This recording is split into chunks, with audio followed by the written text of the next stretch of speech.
सिंध के दीवान गुंदुमल की बेटी ने सर कटवाना स्वीकार किया, लेकिन मीर कासिम की कैद नहीं। इसी तरह वहां के राजा दाहिर और उनकी पत्नियां और पुत्रियों ने भी अपनी मातृभूमि और अस्मिता की रक्षा के लिए अपनी जान दे दी। सिंध देश के सभी राजाओं की कहानियां बहुत ही मार्मिक और दुखदाई हैं।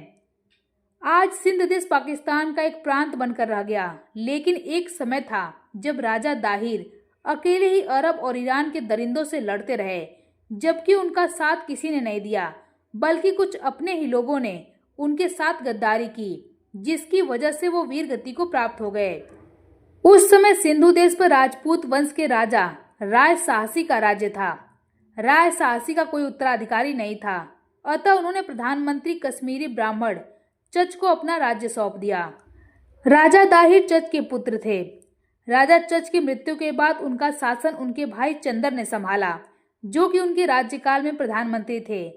राजा चंदर ने 7 वर्ष तक सिंध पर राज्य किया। इसके बाद राज्य की बागडोर महाराजा दाहिर के हाथों में आ गई।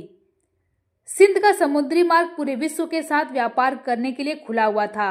सिंध के व्यापारी उस काल में भी समुद्र मार्ग से व्यापार करने दूर देश तक जाया करते थे, और अरब, इराक, ईरान से आने वाले जहाज सिंध के देवल बंदरगाह होते हुए अन्य देश की तरफ जाते थे।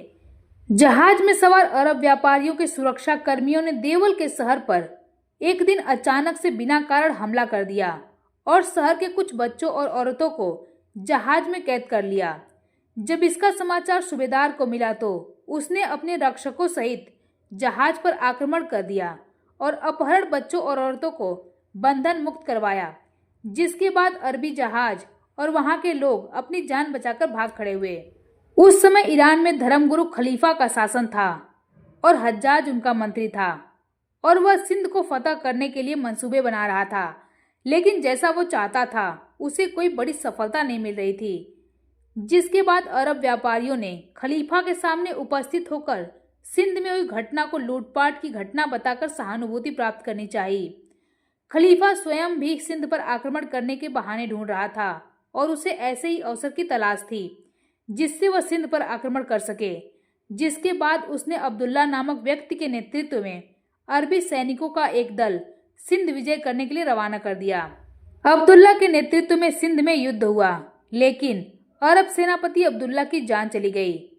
जब इसकी सूचना खलीफा को मिली तो वो इस हार से तिलमिला उठा, जिसके बाद उसने 712 ईस्वी में इराकी अरब शासक अल हज्जाज के भतीजे और दामाद मोहम्मद बिन कासिम को सिंध और बलूचिस्तान पर आक्रमण के लिए भेजा।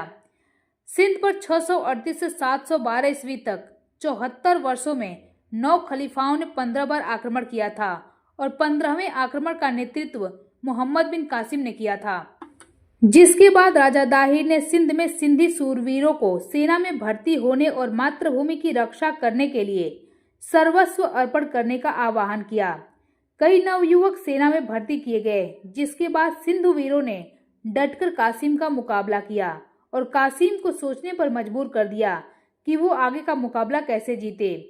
सूर्यास्त तक अरबी सेना अब हार के कगार पर खड़ी थी। सूर्यास्त के समय युद्ध विराम हुआ। सभी सिंधुवीर अपने शिविर में विश्राम करने चले गए, लेकिन ज्ञान बुद्ध और मोक्ष वासव नामक 2 युवक ने कासिम का साथ देते हुए अपने मातृभूमि से गद्दारी कर लिया और कासिम की सेना के साथ रात्रि में सिंधुवीरों के शिविर पर अचानक से हमला बोल दिया, जिसमें महाराज दाहिर वीर गति को प्राप्त हो गए और अरबी सेना आलोर की ओर बढ़ने लगी। इसका समाचार जैसे ही रानी को मिला, उनका चेहरा क्रोध से लाल हो गया। उन्होंने यवनों का अंत करने के लिए म्यान से तलवार खींच ली। चचनामा में लिखा है कि 15,000 सैनिकों को लेकर रानी ने यवनों को रौंदना आरंभ कर दिया, जिसके बाद भयंकर मारकाट होने लगी, लेकिन वह बहुत देर तक अरबों के सामने न ठहर सकी। रानी लड़ती जाती और वीर सैनिकों के हृदय में उत्साह भरती जाती। पहले तो ऐसा लगा राजपूत मैदान मार लेंगे, लेकिन अंत में किले पर अरबों का आधिपत्य स्थापित हो गया। राजमहिषी वीरांगना रानी बाई ने देखा कि किला दुश्मनों के हाथ पड़ चुका है, तो रानी बाई ने किले की तमाम नारियों को सामने बुलाकर कहा कि गौ हत्यारों के हाथों में हमारी स्वाधीनता चली गई है।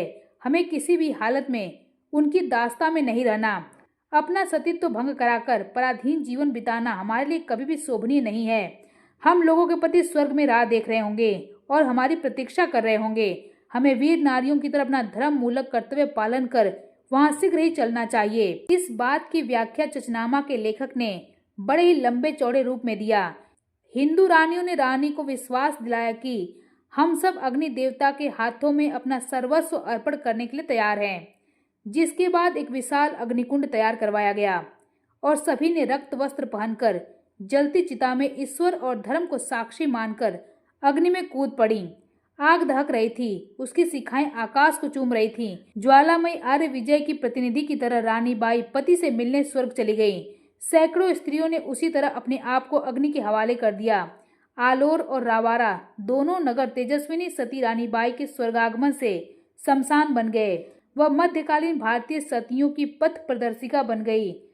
वह आदर्श सती, वीर नारी, कुशल सेना संचालिका और रजोचित गुणों से संपन्न राजरानी थीं।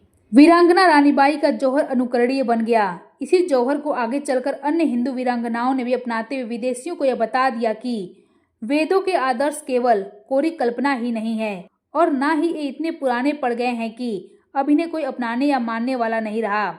रानी की विवेकशीलता और बौद्धिक चातुर्य को देखकर शत्रु भी दांतों तले जीभ दबाकर रह गया। शत्रु ने भारतीय नारी से कभी भी ये अपेक्षा नहीं की होगी कि वह इतनी साहसी हो सकती है।